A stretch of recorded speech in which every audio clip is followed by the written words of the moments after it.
बल से जुड़े सभी पूर्व और वर्तमान अधिकारियों और पुलिस कर्मियों को इस उपलब्धि के लिए बहुत बहुत बहुत बधाई देती हूँ।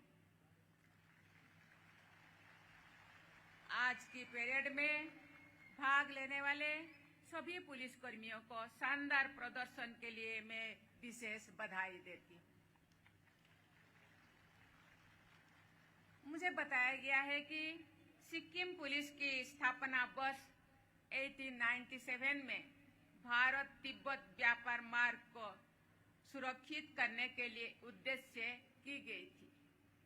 तब से ये बल सिक्किम में शांति, सुरक्षा और न्याय सुनिश्चित करने का कार्य कर रहा है। कानून व्यवस्था बनाए रखने के साथ साथ इस पुलिस बल ने प्राकृतिक आपदाओं और कठिन परिस्थितियों में लोगों की राहत पहुंचाने में सक्रिय भूमिका निभाए हैं। ये बहुत ही प्रसन्नता का विषय है कि सिक्किम पुलिस के सदस्यों को उनके योगदान के लिए उनके सम्मान प्राप्त हुई है। यूएन मिशन में सेवा के लिए इस बल के अनेक अधिकारी यूएन पीस कीपिंग मेडल से भी सम्मानित किए जा रहे हैं। देवियों और स्वजनों, भारत की पुलिस व्यवस्था में लंबे समय तक चले औपनिवेशिक शासन का प्रभाव रहा है। गुलामी के दौर में पुलिस का मुख्य उद्देश्य जनता की सेवा नहीं बल्कि उनको नियंत्रित करना और शासन के आदर्शों को कठोरता से लागू करवाना था। इसी कारण पुलिस व्यवस्था में गुलामी की मानसिकता विकसित हो गई थी। इस मानसिकता के अनुसार पुलिस में जनता का सहयोग करने की सोच के बदले उन पर शासन करने की सोच होती थी। अब उस सोच में बदलाव आ रहा है। देशवासियों को सशक्त बनाने के लिए इस सोच से पूरी तरह से मुक्ति अत्यंत आवश्यक है। तभी देशवासी विकसित भारत के निर्माण में बढ़ चढ़कर योगदान दे पाएंगे। पुलिस व्यवस्था में पारदर्शिता और जवाबदेही अत्यंत आवश्यक है। पुलिस व्यवस्था को अधिक सिटीजन फ्रेंडली बनाया जाना चाहिए ताकि सामान्य लोग बिना भय के अपनी समस्या दर्ज करा सके। महिलाओं, बच्चों और कमजोर वर्गों के प्रति संवेदनशील व्यवहार को भी प्राथमिकता देनी चाहिए। पुलिस को नागरिकों का सहयोगी और मार्गदर्शक बनना है। सहयोगी की भूमिका अपनाने में जनता और पुलिस के बीच विश्वास बढ़ेगा। जो पुलिस लोगों की समस्याओं को समझकर उनकी सहायता करेगी तो समाज में सुरक्षा और कानून के प्रति सम्मान भी बढ़ेगा।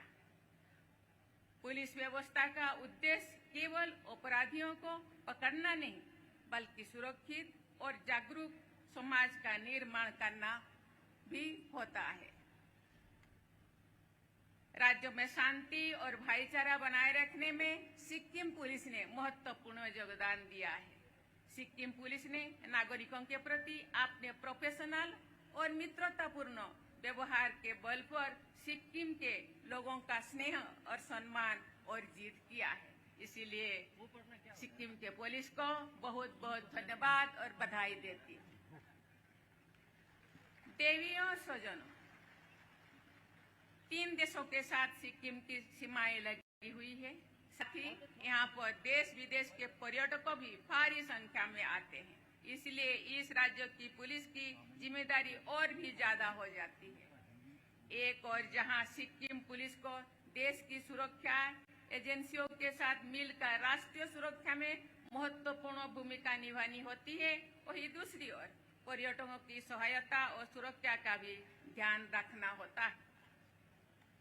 नई टेक्नोलॉजी के विकास के साथ अपराध के तरीके भी बदल रही है। आप cyber crime, online fraud, hacking और डीप फेक जैसी नई चुनौतियां सामने आ रही है।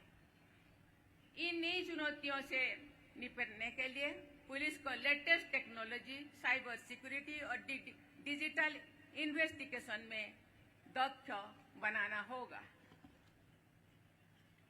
ये अपराध राज्यों या देश की सीमा से बंधी नहीं होती है, इसीलिए अन्य राज्यों की पुलिस और जांच एजेंसियों के साथ सहयोग अत्यंत आवश्यक है। साथ ही लोगों में जागरूकता बढ़ाना ऐसे अपराधों के रोकथाम के लिए बहुत महत्वपूर्ण है। ये बहुत ही खुशी की बात है कि सिक्किम पुलिस इस दिशा में निरंतर कार्य कर रहे हैं। मुझे विश्वास है कि सिक्किम पुलिस आज प्राप्त हुए राष्ट्रपति का निशान के सम्मान और गरिमा के अनुरूप निरंतर प्रयासरत रहेंगे। मेरी ये भी दृढ़ विश्वास है कि सिक्किम पुलिस राष्ट्र सर्वोपरि की भावना के साथ अपने कर्तव्यों को निर्वहन करते रहेंगे।